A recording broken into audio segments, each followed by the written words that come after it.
दोस्तों, ओम नमः शिवाय। सावन का महीना चल रहा है। ऐसे में हर कोई भगवान भोले बाबा को खुश करना चाहता है।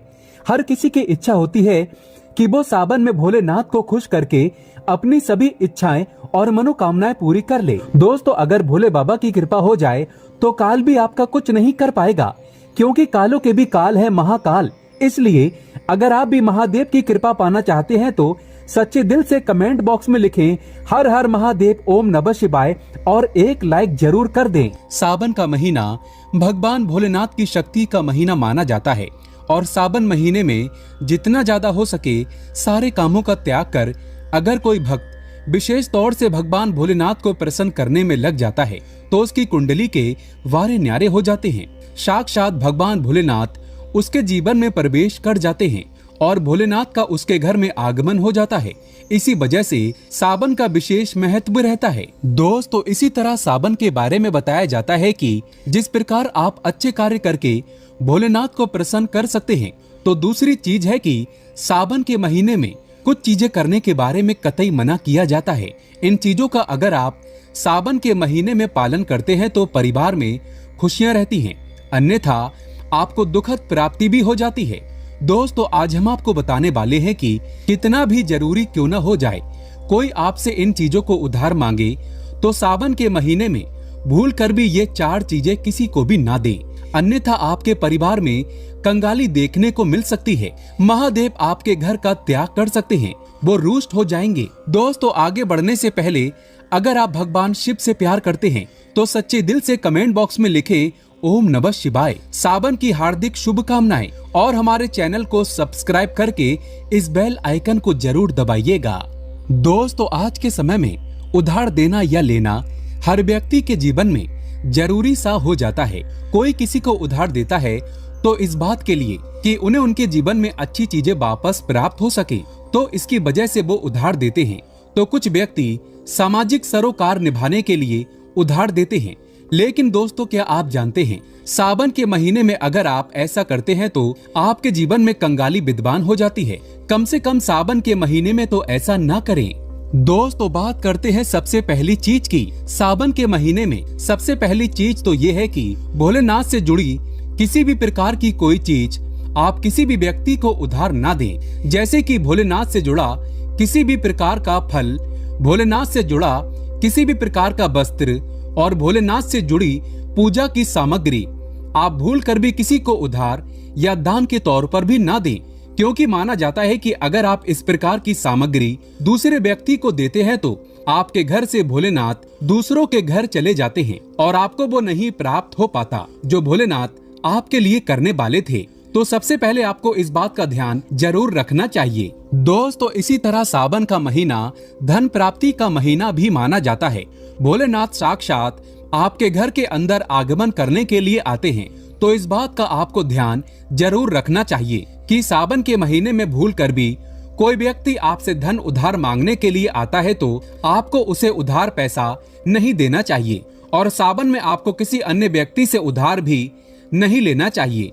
ऐसी मान्यता है कि सावन के महीने में आप उधार देते हैं या लेते हैं तो वो धन कभी भी लौट कर नहीं आता, बल्कि इस समय धन देने वाला और लेने वाला दोनों कर्ज में डूब जाते हैं। दोस्तों, सावन का महीना भगवान भोलेनाथ को दूध अभिषेक करने का, भगवान भोलेनाथ को दही अभिषेक करने का महीना माना जाता है और भगवान को सफेद चीजें चढ़ाई जाती हैं। दोस्तों, इस बात का ध्यान रखें, सावन के महीने में अगर भोलेनाथ को चढ़ाने के अलावा कोई व्यक्ति सुबह सुबह के समय आपसे दूध, दही, छाछ या फिर संध्या काल के समय में उधार मांगने के लिए या ऐसे ही मांगने के लिए आ जाता है तो आपको भूल कर भी किसी अन्य व्यक्ति को नहीं देना चाहिए। अगर आप भोलेनाथ को चढ़ाने के अलावा ऐसा कार्य करते हैं तो मान लीजिए आपके घर की लक्ष्मी दूसरों के घर चली जाती है और साक्षात भोलेनाथ के क्रोध का भी आपको सामना करना पड़ेगा। दोस्तों, अगर आप किसी व्यक्ति को गिफ्ट देना चाहते हैं या फिर गिफ्ट के तौर पर कुछ चीजें देना चाहते हैं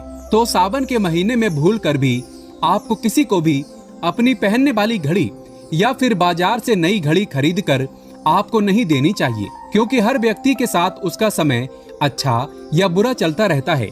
आपको घड़ी किसी से लेनी भी नहीं चाहिए। अगर किसी व्यक्ति का समय अच्छा है या आपका भी समय अच्छा चल रहा है और अगर आप किसी अन्य व्यक्ति को अपना समय दे देते हैं तो आपको आने वाले समय के अंदर अच्छे परिणाम देखने को नहीं मिलते। इस बात का आपको जरूर ध्यान रखना चाहिए। दोस्तों, सावन के पवित्र महीने में कुछ चीजें ऐसी होती हैं जो आपके घर की सुख समृद्धि से जुड़ी होती हैं। तो ऐसे में वो चीजें किसी भी व्यक्ति को उधार नहीं देनी चाहिए, वो भी संध्या काल होने के बाद। जैसे कि कोई आपसे लहसुन, प्याज, दूध, दही तथा उधार पैसे भी मांगने के लिए आता है तो जब सूर्य उदय होता है, सावन के समय सुबह सुबह या फिर सूर्यास्त हो जाता है, तब ऐसे में इन दोनों समय में आपको घर की समृद्धि दूसरों को भूल कर भी नहीं देनी चाहिए। माना जाता है कि अगर आप ऐसा करते हैं तो आपके घर की सुख समृद्धि तथा माता लक्ष्मी दूसरों के घर चली जाती है और आपको उसका अच्छा परिणाम देखने को नहीं मिलता। दोस्तों, सावन के पवित्र महीने में आपको उन बातों का ध्यान जरूर रखना चाहिए जो दान पुण्य से जुड़ी होती हैं। दान पुण्य करना हिंदुस्तान की परंपरा रही है। हर व्यक्ति दान पुण्य करके सावन के पवित्र महीने का लाभ उठाता है। लेकिन सावन में आपको 2 प्रकार के वस्त्र ना तो खरीद कर लाना चाहिए और ना ही किसी व्यक्ति से लेना चाहिए और ना ही किसी व्यक्ति को देना चाहिए। इसके अंदर पहली चीज तो होती है काले और सफेद कपड़े। आप विशेष रूप से ध्यान रखें, भूल कर भी किसी भी सुहागिन महिला को सफेद कपड़े उधार या फिर दान दक्षिणा के तौर पर नहीं देने चाहिए।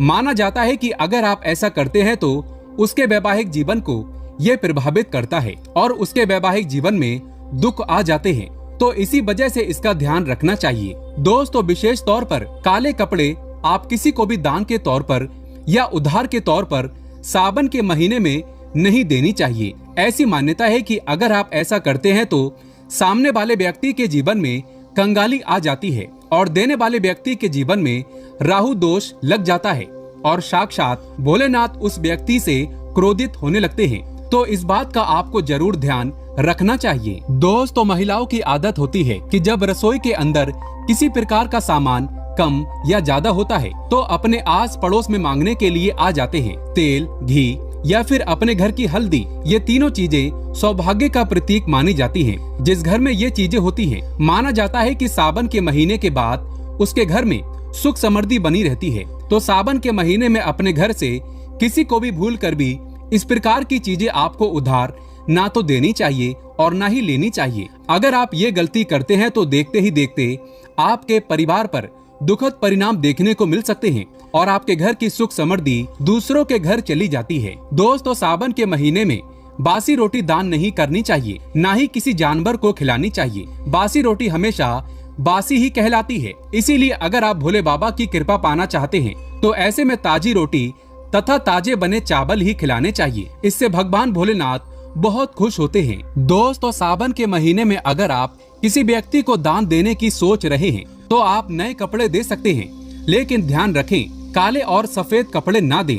जो आपके अपने पहने हुए और अपने पुराने कपड़े भूल कर भी किसी को भी दान के तौर पर या फिर पहने हुए कपड़े किसी को भी ऐसे ही नहीं देनी चाहिए। माना जाता है कि अगर आप अपने पहने हुए कपड़े किसी अन्य व्यक्ति को देते हैं तो याद रखिए आपके पहने हुए कपड़ों के साथ आपकी समृद्धि जुड़ी हुई होती है।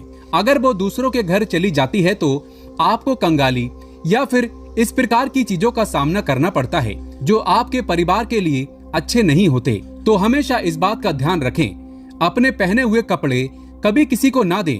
आप चाहे तो सावन में बाजार से नए कपड़े खरीद कर दान दे सकते हैं। दोस्तों, सावन का महीना सुहाग के लिए विशेष माना जाता है। तो किसी भी सुहागिन महिला की माता लक्ष्मी से जुड़ी चीजें आती हैं जो सुख समृद्धि को बढ़ाती हैं और यही चीजें माँ लक्ष्मी को आमंत्रित करने का कार्य करती हैं। तो ऐसी चीजों से जुड़ी हुई कोई भी वस्तु आपको किसी भी महिला को नहीं देना चाहिए। सुहागिन महिलाएं विशेष तौर से ध्यान रखें कि अपने माथे पर लगाने वाला सिंदूर तथा गले में धारण करने वाला मंगलसूत्र और तीसरी चीज अपने पैरों में पहनने वाली पायल और चौथी चीज पैरों का बिछुआ और चूड़ियां सुहाग का प्रतीक मानी जाती हैं। दोस्तों, ये 5 चीजें किसी भी सुहागिन महिलाओं को भूल कर भी ऐसे ही चाहे आपकी बहन ही क्यों न हो पहनने के लिए नहीं देना चाहिए और ना ही किसी अन्य महिला की पहनने के लिए आपको लेना चाहिए। इस बात का आप ध्यान रखें तो निश्चित तौर पर आपको इसका प्रभाव देखने को मिल जाएगा और देखते ही देखते भोलेनाथ की विशेष कृपा भी आपको देखने को मिल जाएगी। दोस्तों, जो व्यक्ति सावन के महीने में डेली वाले नमक को दान करता है